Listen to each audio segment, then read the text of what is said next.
I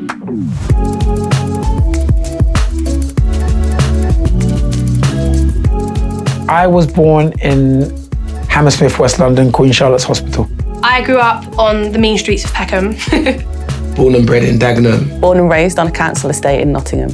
I was born in Bath Hospital. Extreme West London, Hounslow. At the age of about 9, 10 years old, I went over to Ghana, West Africa, when my parents relocated for work. Ealing in West London.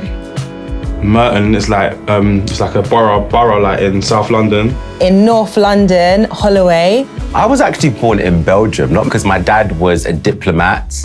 He worked in the government there. Born in Southeast London, Greenwich.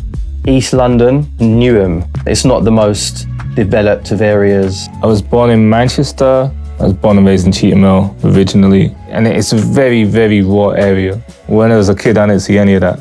I think if you just put Peckham into Google, you can kind of understand where I grew up. But for me, it was home. For me, it was just home. It's just normal. And that's where I started. I am half Nigerian and half Guyanese. I have the best of both worlds, being both African and Caribbean. So my mother is English and white. She's blonde hair and blue eyes. And my dad is black and from Barbados. So the majority of my family are white. My mum is Irish and my dad is Nigerian. My mum, her parents were born in Jamaica, and then my dad and his family were born in Liberia. And then he came here when he was about 14, 15, I think.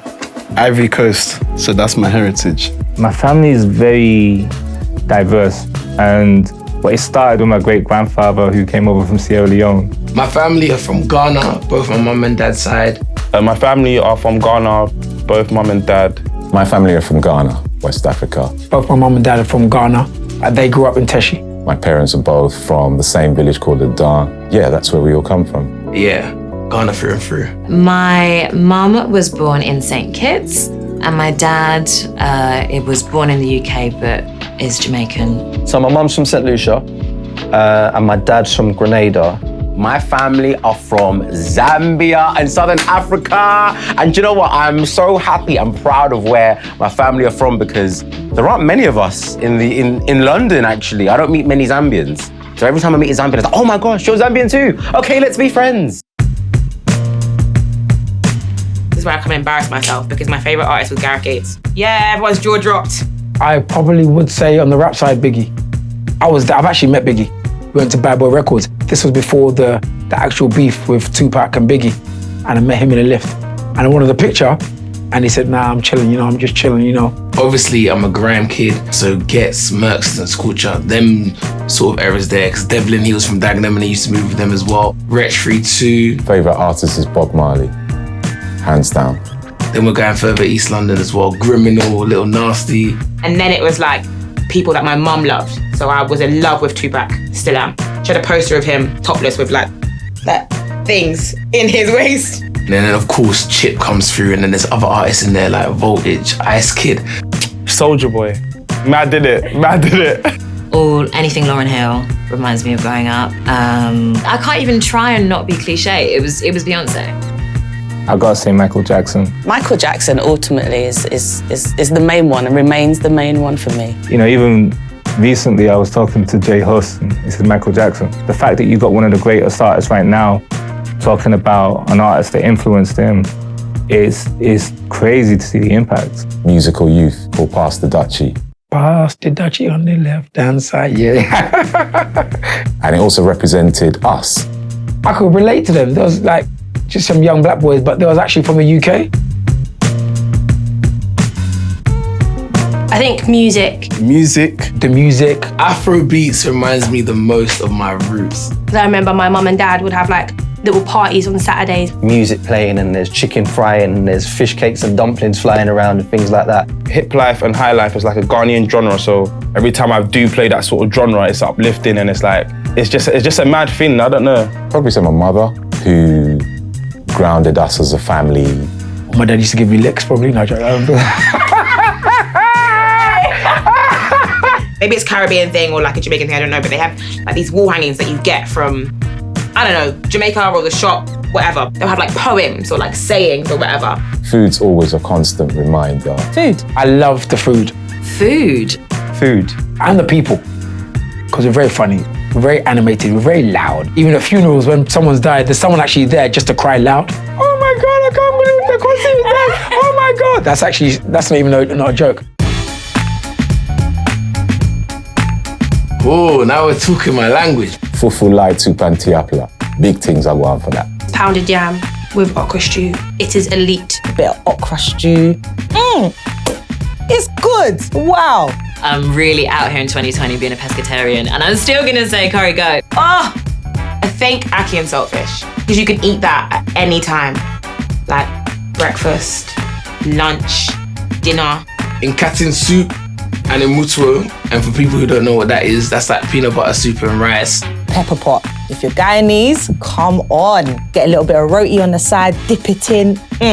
I love jollof rice, I love plantain. Africans say plantain, West Indians say plantain. I like plantain and fried yam. Some sweet plantain. All the plantain. Bit of chicken, plantain. Mat pie and a flying fish burger. Oh my gosh, man.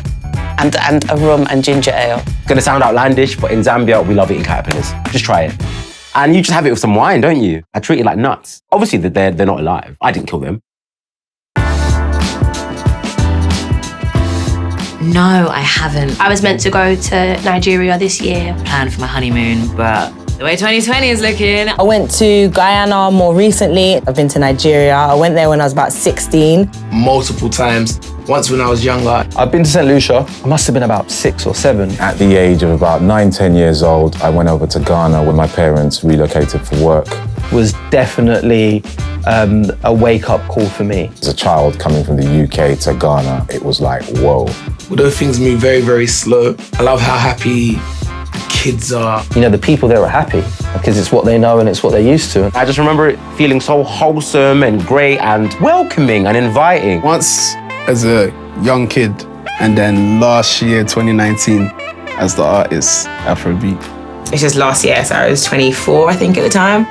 And that was the best of my life. I've done 10 years consecutively going to Ghana at Christmas. For me as a DJ and a personality in the UK, it was important for me to make sure my name is good out there. I didn't know who my family was in Barbados because my dad was here. Met him when I was 16 and he died when I was 18, so I didn't get much information out of him. Feel sorry for me if you want to, but I had to go to Barbados 6 times as a tourist before I actually found my family, so that's really important to me. My mum always drilled in me, you have to work twice as hard in life if you want to succeed. Really believes in education, and I feel like African parents really believe in education because it brings about so many different opportunities. My mum, to always feel the rain.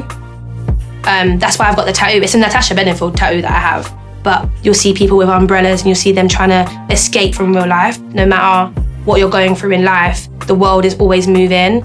So it's almost like stop and smell the roses. My mum says if you give, you get more. Yeah. Don't be a sheep. Follow your goals and targets, plan.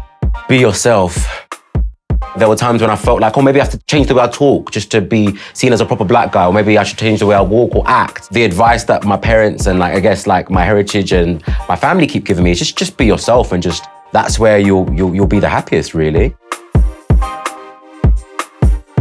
Oh, it's absolutely important to me. My heritage is so important to me, especially because my grandparents came over during the Windrush generation. Being in the UK and also bring the Ghanaian side as well to balance it, so best of both worlds, innit? I just like to have a connection with where I'm from. It's who you are, it's where you came from, it's what defines you. It's just the basis of who you are. I don't know who I would be if I didn't take my culture and my identity seriously. Why you are who you are because of influences from where you are.